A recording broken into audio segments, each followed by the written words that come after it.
On today's domestic segment, we are focusing our attention on placement agencies and domestic workers. Now, this is the story of Soni Kumari, a 13-year-old girl brought from Jharkhand to work in a home in Delhi by a man called Manjeet Singh Karketa. The woman worked for 3 years in a home, drew a salary of 6,000 rupees a month, but she never got the salary. Who got the salary was Karketa. We were informed that she went to take the salary from him, but when she went there, she was cut up into pieces and thrown in a drain. Now, this is not a new story, we've heard this before.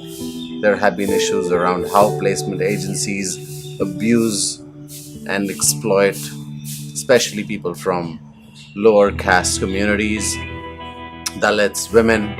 They bring them to these big towns because there are no jobs available back there, and then exploit them, and sometimes even as sexual workers. Now, what we need to do is take a deeper dive. It's not an easy solution. The challenge is much deeper. But the rot starts with the placement agencies when they take on the role of middlemen.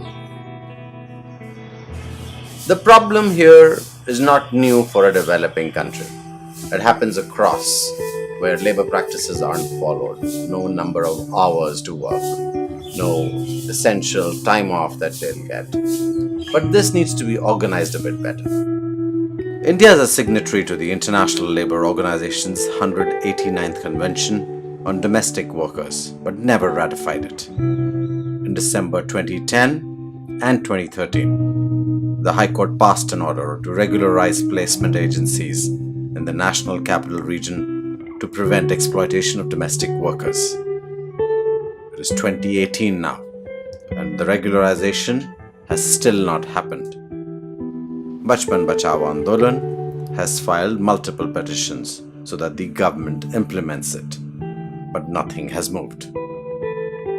So, what is required is tangible legislation and work by the government to make sure that this gets implemented. Otherwise, the abuse of young children as domestic workers and overall domestic workers who are uneducated is going to continue.